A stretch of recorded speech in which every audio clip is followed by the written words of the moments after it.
The first contact between humanity and the galactic community had not gone as expected.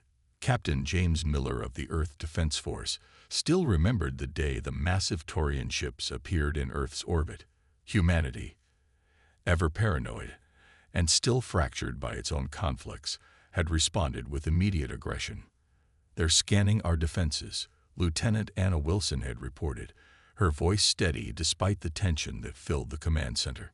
"Prepare all weapons," Miller had ordered, following protocols that had been established long before actual contact was made.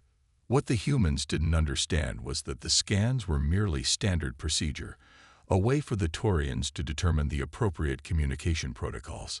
The resulting firefight had been brief but devastating. Earth's most advanced weapons barely scratched the Taurian vessels, but the aggressive response had been noted by the galactic community. Over the next decade, humanity found itself increasingly isolated. The coalition of advanced species labeled humans as a Class 4 aggressive species, placing severe restrictions on technological exchange and limiting Earth's expansion to its immediate solar system. Admiral Thomas Reed addressed the United Nations Security Council with grim news. "Our aggression has cost us dearly. The coalition has enacted trade embargoes on 17 key resources we need for interstellar development." Dr. Emily Clark, head of xenopsychology at the Global Research Institute, offered her perspective. "We're seen as unpredictable and dangerous. Their psychological profiles of our species focus almost exclusively on our violent history, our entertainment glorifying conflict, and our instinctive fight-or-flight responses. Meanwhile, on the Taurian homeworld of Oros, Supreme Counselor Vex addressed his peers. "The humans are unlike any species we've encountered. They resort to violence as a first response rather than a last resort. They must be contained until they evolve beyond their primitive instincts." What the coalition didn't realize was that humanity's adaptability extended beyond warfare. As restrictions tightened, humans began to change their approach. Military leaders like General Robert Jones advocated for a new strategy. "If we can't win through force, we need to leverage our other strengths," he told the Joint Chiefs of Staff. "Our creativity, our empathy when we choose to use it, our ability to understand and manipulate social dynamics. These are weapons too, just not the kind they're expecting." President Laura Martinez made the controversial decision to disband the aggressive posturing of the Earth Defense Force and establish the Earth Diplomatic Corps instead. "We've tried fighting our way to the stars," she announced to a skeptical global audience. "Now let's try talking our way there." As the first decade of isolation came to a close, humanity stood at a crossroads. Their aggression had led them to a dead end in galactic relations, but perhaps their other qualities, their adaptability, their creativity, their complex emotional intelligence, might offer a path forward that no one, not even the humans themselves, had anticipated. 10 years after first contact, the coalition's diplomatic vessel Harmony entered Earth's orbit. This time, there were no weapons scans, no misunderstandings. Instead, a delegation of Earth's diplomatic corps, led by Ambassador David Lee, prepared to welcome the alien representatives. "Remember," Lee told his team as they prepared for the meeting, "we're not here to demand or threaten. We're here to listen and understand." The coalition delegation, headed by Taurian diplomat Morn, arrived with skepticism. Their species' analytical approach to diplomacy had categorized humans as fundamentally unpredictable and dangerous. They expected demands and posturing. Instead, they found humans who had spent a decade studying coalition languages, customs, and social hierarchies. Ambassador Lee greeted Morn in flawless Taurian, including subtle vocal inflections that indicated respect and openness. "We've made mistakes," Lee admitted during the first formal meeting. "Our history is filled with conflict, and we responded to your arrival out of fear rather than hope. We ask not for forgiveness, but for the opportunity to demonstrate growth." The Taurians weren't easily impressed, but this display of humility caught them off guard. Over the following weeks, Earth's diplomats demonstrated a quality that the coalition species found fascinating: empathy coupled with strategic thinking. Dr. Clark led a cultural exchange program that revealed humanity's artistic side. Our creative expressions often reflect our struggles with our own violent nature, she explained to Morn. We create beauty precisely because we understand ugliness. The coalition representatives were particularly intrigued by human music, the way it could evoke emotional responses across vastly different neurological systems was unprecedented in their experience. Back on Oros, the Taurian leadership received reports that contradicted their understanding of human nature. They're adapting at an astonishing rate, Vex noted. They've restructured their entire approach to interspecies relations in just 1 decade. The breakthrough came when Earth faced a natural disaster. A massive solar flare threatened to destroy their fledgling Mars colony. Without hesitation, coalition ships moved to assist, expecting humans to reject their help out of pride or suspicion. Instead, humans worked alongside alien crews seamlessly, demonstrating an ability to cooperate under pressure that impressed even the militaristic Krull species. Perhaps we've misjudged them, Morn reported to the Coalition Council. Their adaptability isn't just for warfare. It extends to diplomacy as well. The initial trade agreements were modest, cultural exchanges and limited technology transfers, but they represented something profound. Humanity had found its way back to the galactic community not through force but through understanding. As Ambassador Lee and Morn signed the first formal treaty between Earth and the Coalition, Lee offered a simple statement. This isn't just a new chapter for humanity. It's a recognition that our greatest strength isn't our capacity for violence, but our ability to change. As humanity integrated further into the galactic community, they brought with them something the Coalition species found both fascinating and concerning: artificial intelligence. Unlike the Coalition races who viewed AI as tools for specific functions, humans had developed AI as partners. The diplomatic corps now included human AI teams with diplomatic AI systems like Atlas, Advanced Translation and Liaison Assistance System, working alongside human ambassadors. Jack Wilson, a veteran diplomat, and his AI partner Atlas had become the most effective diplomatic team in Earth's growing interstellar presence. Unlike the rigid algorithmic systems used by the Coalition, Atlas had been designed to understand nuance, cultural context, and even humor. The key difference, Wilson explained to a gathering of Coalition representatives, is that we don't see our AI as servants or tools, but as collaborators with complementary abilities. During a particularly tense negotiation with the Krull, a species known for their logical but inflexible approach to diplomacy, Atlas detected subtle physiological changes in the Krull delegation that human sensors missed. They're not opposed to the mining rights proposal, Atlas whispered to Wilson.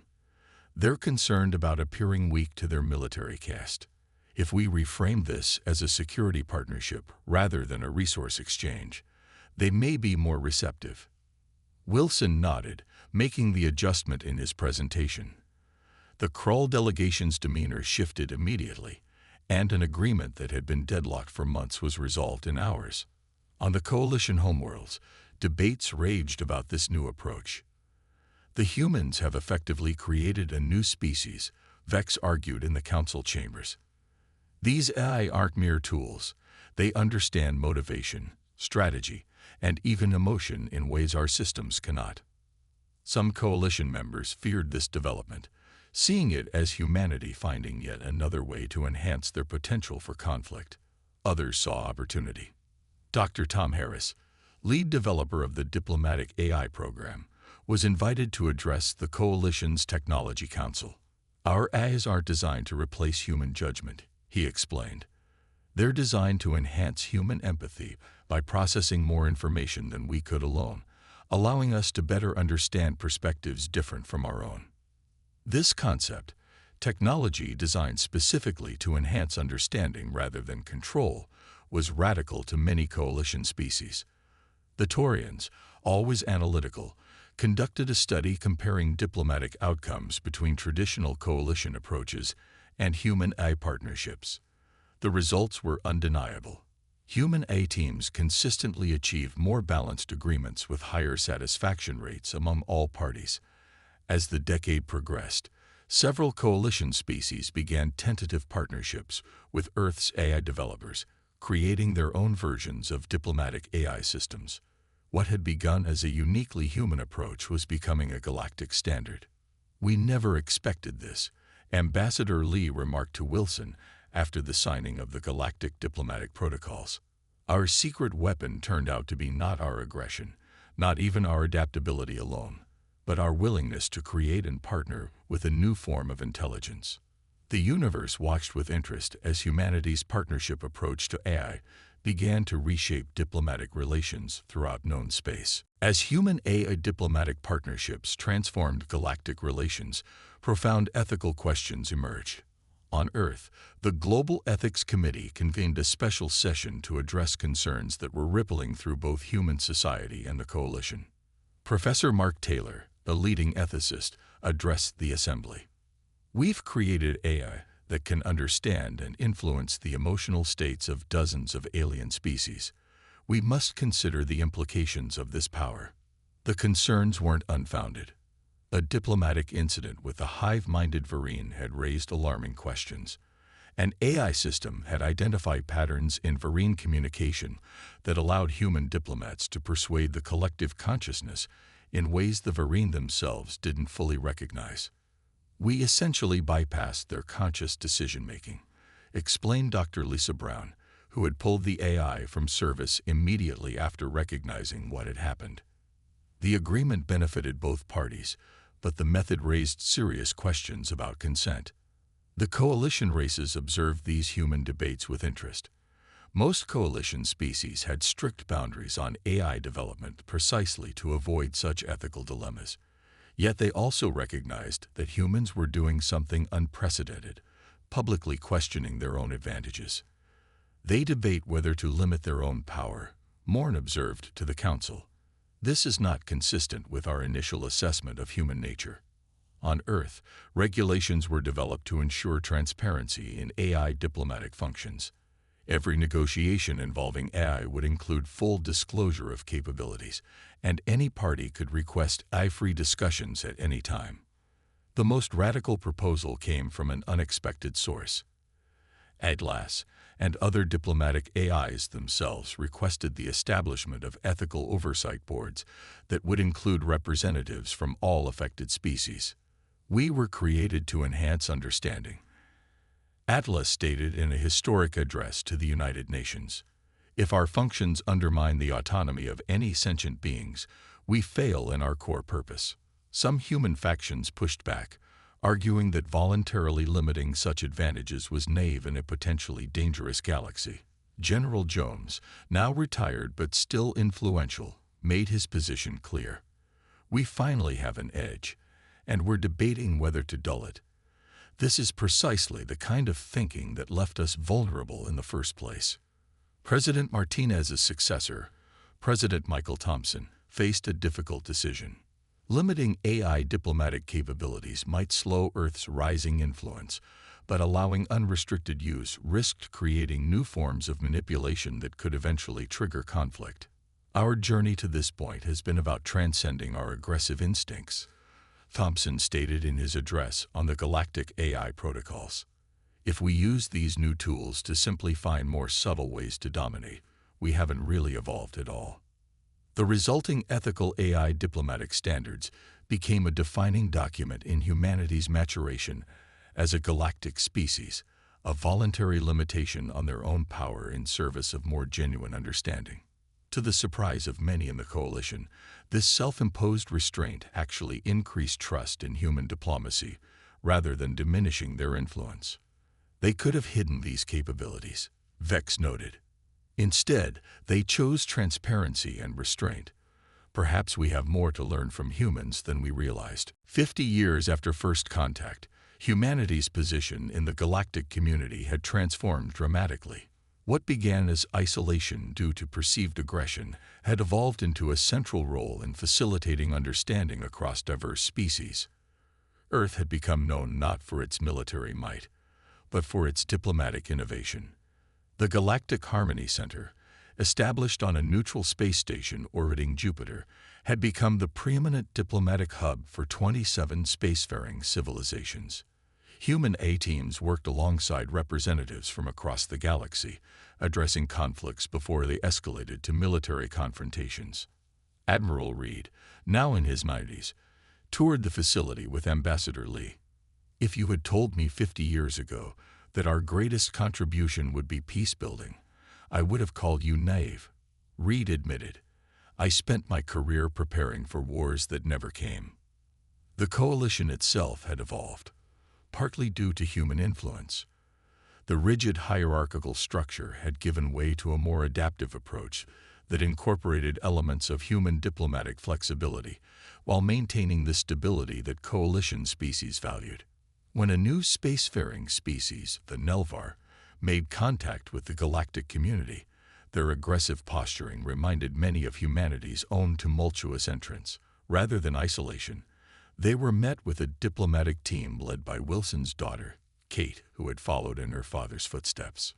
"We recognize the fear behind your displays of strength," she told the Nelvar representatives. "We once stood where you stand now, afraid in the face of the unknown, ready to fight rather than risk vulnerability." The Nelvar integration process became a case study in the new approach. Firm boundaries coupled with genuine understanding and pathways to greater cooperation. On Earth itself, the generations born after first contact had a fundamentally different perspective on humanity's place in the cosmos. Schools taught diplomatic history alongside military history, and the most prestigious career paths involved building bridges between civilizations rather than designing better weapons. President Emma Davis addressed the Galactic Council on the 50th anniversary of the first treaty. "Humanity's journey among the stars began with a mistake born of fear. Our redemption came not through force, but through understanding. Our greatest weapon was never our aggression. It was our capacity to recognize our flaws and adapt beyond them." The coalition representatives, once so wary of human unpredictability, now valued this very quality when properly channeled.